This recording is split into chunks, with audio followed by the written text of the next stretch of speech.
Let's start off with Farmageddon in Ireland. John, Iowa State, Kansas State. Shop around here with this number depending on who you want to back because you can find threes out there. There are a couple of 3.5s as well. As I've mentioned before, I'm going to say this a ton. Trends are your friends until they are not. The underdog is 8-3 against the spread in the last 11 meetings in this matchup, so dating back to 2014. Ireland games, two guys, by the way. If you take out all the Notre Dame games, which is when they usually play Navy there, all of these games have been decided by a field goal or less since 2012. So that's 4-0 to that too. John, my thoughts quickly heading into this game, and then I'll let you take it away. I don't fully trust Kansas State to be like locked and loaded and ready to go and be a good product here in week 0. I have questions about the offensive line. I have questions about the quarterback. I have questions about the secondary. Where I don't have those questions about those three areas when it comes to Iowa State, I like taking the points here. Give me the 3.5 with the Cyclones. I'm with you there. I like the 3.5 where I can get it. I think that like you said, that is available at some shops. Other places have it at just 3. Last year Avery Johnson, it was on the road in Ames, but 12 for 28 against Iowa State. But he did have 3 touchdowns, so that's just a weird kind of day from him. Effective when he did land his punches, but he didn't land them at a particularly high frequency. I just think that ultimately, this Iowa State team is going to be a little bit more ready to roll right off the jump. I know that playing in a neutral game across the pond is kind of a weird negating factor for both teams here, but the computers seem to like K-State just a little bit in this one. SP Plus has K-State 29, Iowa State 25 or so. I'm doing some rounding on the fly here, but I like the Clones plus 3.5 as well, and I might have to do some soul searching on Clones money line as well. Yeah, plus 125 on FanDuel. Not a bad number. I mean, that could be a nice way to jumpstart your betting season and start building that bankroll as you head in to the college football season. A couple of other games. So we got 4 games in total, I believe, in week 0. We got this UNLV Idaho State game, which is the first game for Dan Mullen, who's back on the sidelines at UNLV. They are a huge favorite, the biggest one of the day at 25.5.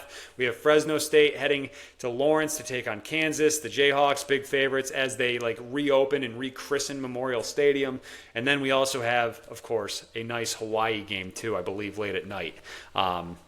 We do. When they take on Stanford. Oh, so there's a 5th game too. Western Kentucky and Sam Houston State. Can't forget about them. Any other spots that you really want to hit on there when it comes to week 0?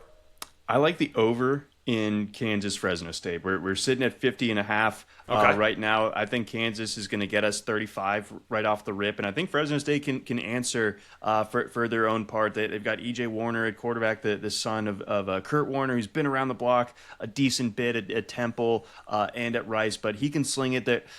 We'll have to see what the new offense looks like at Fresno State. They brought in a coach from the FCS ranks. They might run it a little bit more than we're used to for a Fresno State team, but I think they have the personnel to pull that off.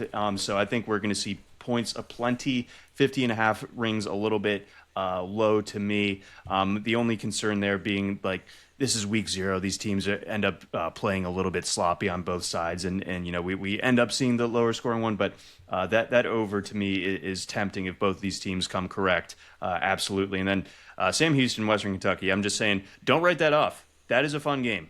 Western Kentucky's offense is going to be a lot of fun this year. It might not be as fun as the Bailey Zappi year, but I think that Maverick McIver, the new quarterback there, formerly of Texas Tech and Abilene Christian, they kind of did the same thing that they did with Bailey Zappi, where they brought in the offensive coordinator as well from Abilene Christian to kind of run the show there at Western Kentucky. So the tops are going to be fun once again, and a lot of people are excited about what Hawaii's cooking this year. It feels like they might actually have a quarterback. Elahado is someone that is getting some buzz.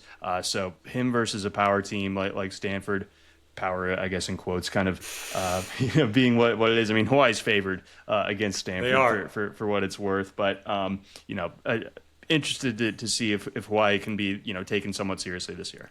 Yeah, so I'm also interested in that game too, and I haven't gone so far to place a bet or actually make a wager on this game, but I'm actually I'm actually tempted to take the points with Stanford there, especially if that crosses a field goal. You got 2.5 on DraftKings right now. Hawaii's been horrible against Power 4 teams. I mean, that includes Stanford.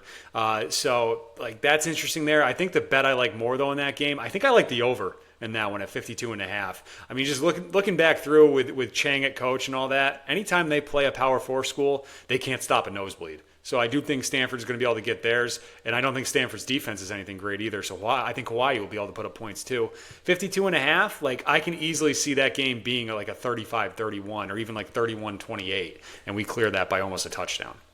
Yeah, I think that point about Hawaii's defense is really, really important because people rightfully don't think much of this Stanford offense, but when the defense is soft as tissue paper, we're going to see some points from the Cardinal there.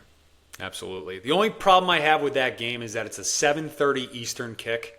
Like, we need that later. That's got to be late at night after, like, the entire house has gone to bed. Like, I want to be able to go sit on my couch and watch Hawaii after dark when it's still light out at, like, it's whatever it is, 5 o'clock there, way out in Honolulu, when it's pitch black at midnight here on the East Coast.